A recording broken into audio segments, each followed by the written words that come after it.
Hello friends, welcome to my YouTube channel. My name is Harjeet Kaur. आज हम discuss करेंगे 19th और 20th ऑफ मई के डेली करंट अफेयर क्वेश्चंस।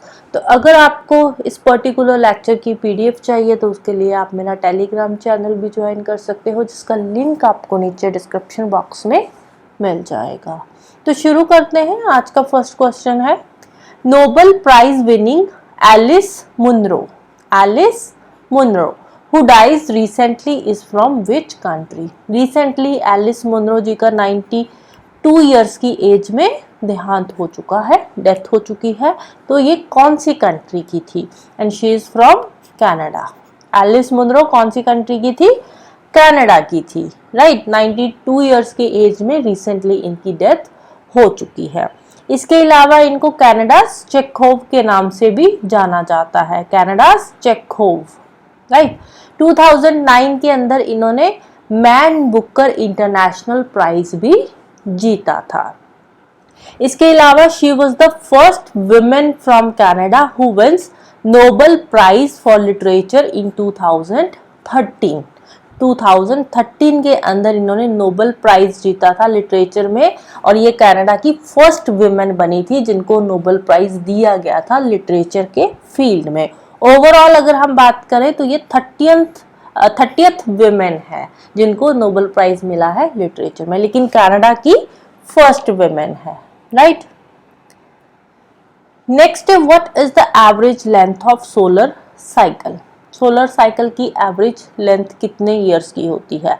तो solar cycle की जो एवरेज लेंथ होती है वो होती है 11 ईयर्स की। तो रिसेंटली सोलर स्टॉर्म्स काफी देखने को मिले हैं, जिसके चलते हुए आपने देखा होगा कि जो नदर्न और सदर्न लाइट्स है वो बहुत ज्यादा देखने को मिली है, right. Northern and southern lights.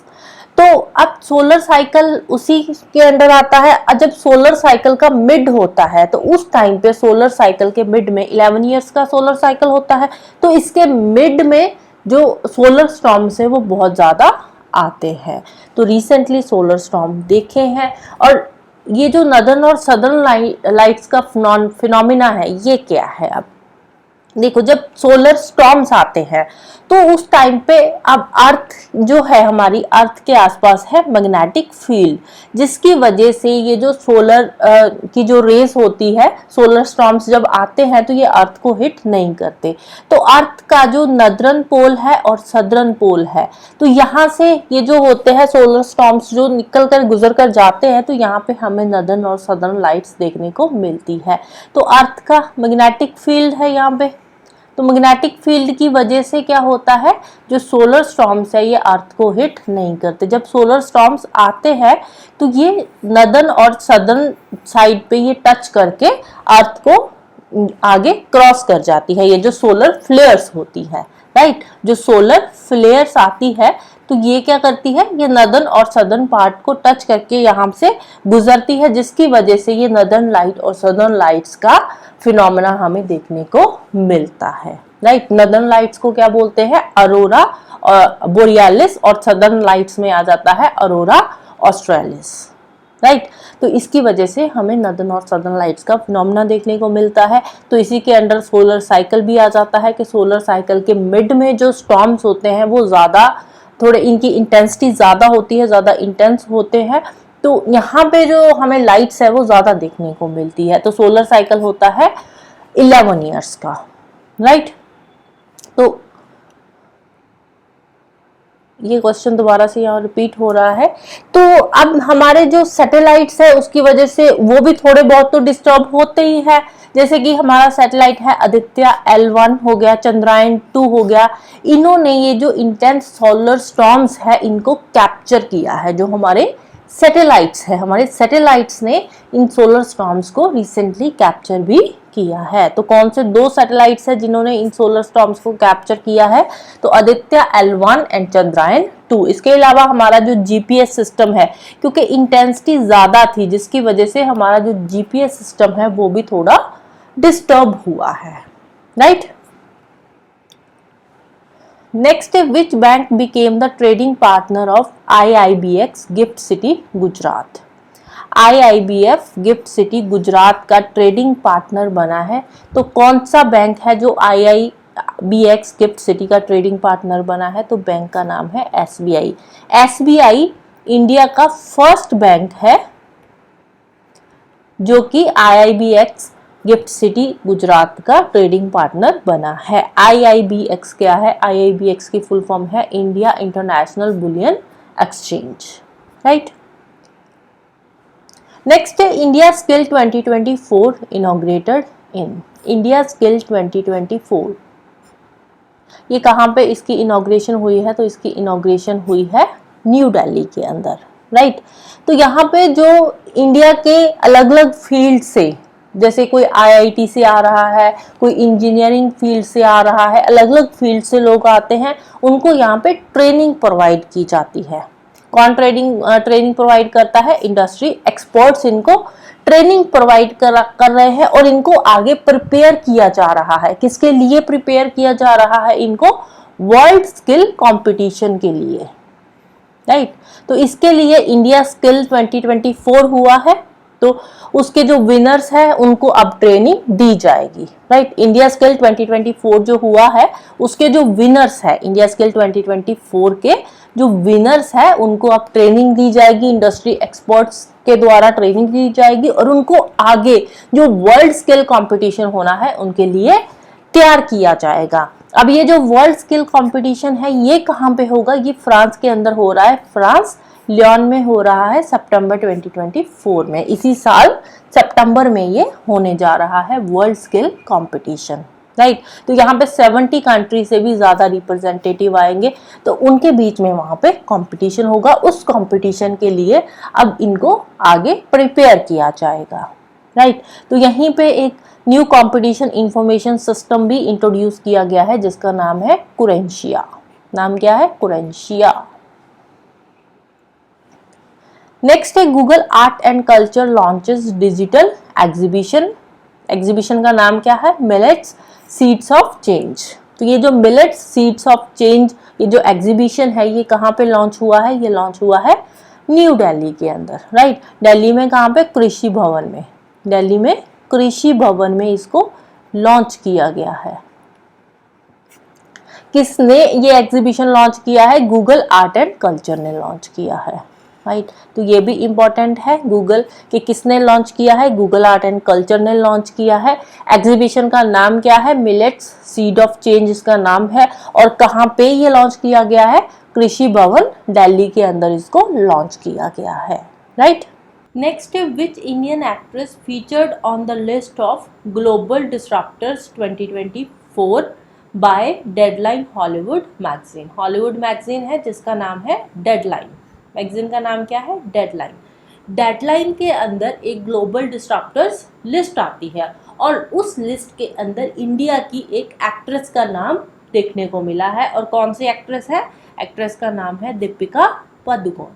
Deepika Padukone का नाम आया है कौन से मैगजीन में आया है? डेडलाइन मैगजीन में आया है, हॉलीवुड मैगजीन है। और इसमें जो ग्लोबल डिस्ट्रप्टर्स की लिस्ट आई है 2024 की, उसमें नाम आया है दीपिका पादुकोण का, राइट।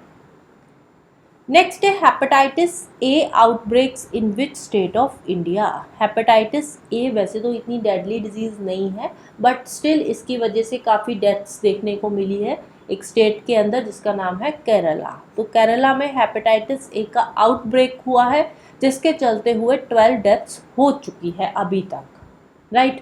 तो इसके लिए जो केरला के 4 डिस्ट्रिक्ट्स हैं उनमें हाई अलर्ट भी जारी किया गया है। कौन से हैं ये 4 districts? Kozhikode, Malappuram, Thrissur and Ernakulam. In 4 districts में हाई अलर्ट जारी किया गया है, राइट। तो हेपेटाइटिस ए के अभी तक 1977 कंफर्म्ड केसेस वहाँ पे रिपोर्ट हुए हैं जिसमें से 12 डेथ्स अभी तक हो चुकी है, राइट। नेक्स्ट है who is India's largest trading partner. तो इंडिया का सबसे बड़ा ट्रेडिंग पार्टनर अब कौन बन चुका है? तो वो है चाइना, राइट। पहले यूएसए था, अब यूएसए को सरपास किया है चाइना ने। ऑल्दो हमारे चाइना के साथ थोड़े बहुत बॉर्डर इश्यूज जो है वो चलते आ रहे हैं, बट स्टिल अब जो है बॉर्डर इश्यूज है वो अलग है, लेकिन जो ट्रेडिंग है वो अलग है।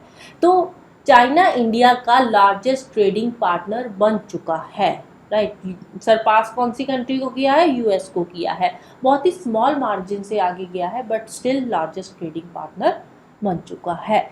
तो जो चाइना का ट्रेड है वो है अप्रॉक्सीमेटली 118.4 बिलियन डॉलर का, राइट, बिलियन डॉलर का। और यूएसए के साथ कितना है? 118.3 बिलियन डॉलर का। तो बहुत ही स्मॉल मार्जिन से सरपास किया है, बट स्टिल अभी इंडिया का जो लार्जेस्ट ट्रेडिंग पार्टनर है वो है चाइना। नेक्स्ट है the first set of citizenship certificates under CAA were given to how many applicants. अब हमने आई थिंक एक महीना पहले ही सिटीजनशिप अमेंडमेंट एक्ट के बारे में पढ़ा था, जिसमें हमने पढ़ा था कि गवर्नमेंट ने डिसाइड किया है कि जो सिटीजनशिप अमेंडमेंट एक्ट है उसको बिफोर इलेक्शंस, लोकसभा इलेक्शंस जो चल रही है, तो इससे पहले इसको लागू कर दिया जाएगा, जो कि कर दिया गया है। तो उसमें जो फर्स्ट बैच है, तो उसमें टोटल कितने एप्लीकेंट्स थे? उसमें टोटल 14 एप्लीकेंट्स थे जिनको सिटीजनशिप जो है वो दे दी गई है, राइट। तो सिटीजनशिप अमेंडमेंट एक्ट के बारे में क्या था, मोटा मोटा यहाँ पे देख लेते थे। तो इसमें क्या था कि जो 31 दिसंबर 2014 से पहले इंडिया में आ चुके हैं नॉन मुस्लिम, राइट। कौन कौन सी कम्युनिटी के लोग हैं? Hindu, Sikhs, Buddhist, Jains, Parsis and Christians, जो कि इन 6 कम्युनिटीज़ के लोग हैं। कौन सी कंट्री से आए हैं? पाकिस्तान, अफगानिस्तान एंड बांग्लादेश से इंडिया में आए हैं। उनको फास्ट ट्रैक बेसिस पे सिटीजनशिप दे दी जाएगी, राइट। तो यहाँ पे नॉन मुस्लिम इन्होंने बोला है कि मुस्लिम्स को नहीं दी जाएगी। रीज़न भी कि ये जो कंट्रीज़ है, पाकिस्तान हो गया, अफगानिस्तान हो गया, बांग्लादेश हो गया, ये ऑलरेडी मुस्लिम मेजॉरिटी कंट्रीज़ है। तो यहाँ पे मुस्लिम्स के साथ कोई किसी भी तरह की जो रिलीजियस माइनॉरिटी उनको नहीं देखने को मिलेगी, क्योंकि ये तो ऑलरेडी मुस्लिम मेजॉरिटी कंट्रीज़ है। तो यहाँ से इन कंट्रीज से Pakistan, Afghanistan and Bangladesh, in 3 countries से जो Hindu, Sikhs, Buddhist, Jain, Parsi and Christians India में आए हैं, क्योंकि वहाँ पे वो रिलीजियस माइनॉरिटी में से थे, तो उनको इंडिया में सिटीजनशिप दे दी जाएगी फास्ट ट्रैक बेसिस पे, जो 31 दिसंबर 2014 से पहले इंडिया में माइग्रेट हो चुके हैं। तो फर्स्ट सेट की जो सिटीजनशिप है वो दे दी गई है, जो फर्स्ट बैच था एप्लीकेंट्स का, जिसमें टोटल 14 एप्लीकेंट्स आते हैं, उनको अभी तक सिटीजनशिप दे दी जा चुकी है, राइट। नेक्स्ट है Sunil Chhetri, who recently announces retirement is related to which sport? Sunil Chhetri जिन्होंने रिसेंटली अपनी रिटायरमेंट अनाउंस करी है, वो कौन सी स्पोर्ट से जुड़े हुए हैं? तो वो फुटबॉल से जुड़े हुए हैं। फुटबॉल प्लेयर हैं, काफ़ी फेमस फुटबॉल प्लेयर है सुनील छेत्री जी। तो इनका जो लास्ट मैच होगा वो 6 जून को होगा, और उसके बाद इन्होंने अपनी रिटायरमेंट अनाउंस कर दी है। तो वो इनका लास्ट मैच होगा 6 जून को, राइट। लास्ट गेम होगी 6 जून को। तो इंडिया के जो FIFA world cup qualification match है कुवैत के अगेंस्ट होगा, जिसमें ये लास्ट टाइम खेलेंगे, और उसके बाद इन्होंने इंटरनेशनल फुटबॉल से रिटायरमेंट अनाउंस कर दी है। तो अभी तक इनको टोटल कितने अवार्ड्स मिले हैं उनके बारे में देख लेते हैं। एक मिला है अर्जुना अवार्ड, 2011 में मिला था। पद्मश्री अवार्ड 2009 में मिला था। ध्यानचंद खेल रत्न अवार्ड, जो कि स्पोर्ट्स का हाईएस्ट अवार्ड है, हाईएस्ट ऑनर अवार्ड है, ध्यानचंद खेल रत्न अवार्ड, ये इनको मिला था 2021 के अंदर। इसके अलावा एक ऑल इंडिया फुटबॉल फेडरेशन में player of the year award दिया जाता है। Player of the year title दिया जाता है, अवार्ड नहीं बोलेंगे, टाइटल दिया जाता है। किसकी तरफ से? ऑल इंडिया फुटबॉल फेडरेशन की तरफ से। तो इनको अभी तक 7 times football player of the year award मिला है। ऑल इंडिया फुटबॉल फेडरेशन की तरफ से player of the year award, player of the year title, sorry award नहीं है, title, player of the year जो टाइटल है अभी तक इनको 7 टाइम्स मिल चुका है। तो इम्पॉर्टेंट इन्फॉर्मेशन है, याद रखनी है कि ऑल इंडिया फुटबॉल फेडरेशन की तरफ से इनको player of the year title कितनी बार मिल चुका है? तो टोटल 7 टाइम्स मिल चुका है, राइट। कौन कौन से अवार्ड मिल चुके हैं? अर्जुना अवार्ड मिला था 2011 में, पद्मश्री अवार्ड मिला था 2019 के अंदर, ध्यानचंद खेल रत्न अवार्ड मिला था 2021 के अंदर, और 6 जून के बाद इन्होंने अपनी रिटायरमेंट अनाउंस करी है इंटरनेशनल फुटबॉल से, राइट। नेक्स्ट है federation cup 2024 held in. Federation cup 2024 जो है ये कहाँ पे होने जा रहा है, ये होगा हो चुका है। फेडरेशन कप 2024 जो है ऑलरेडी हो चुका है। कहाँ पे हुआ है, ये हुआ है भुवनेश्वर में हुआ है। तो इसमें हमारे जो इंडिया के फेमस जेवलिन थ्रोअर है जिनका नाम है नीरज चोपड़ा, उन्होंने गोल्ड मेडल जीता है।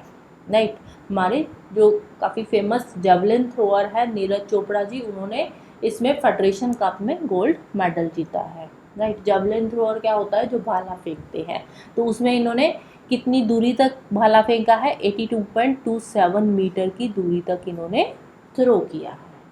Right, so that's all for today. जाने से पहले वीडियो को लाइक कर देना, शेयर कर देना और चैनल को सब्सक्राइब कर लेना। Thank you, bye bye, have a nice day.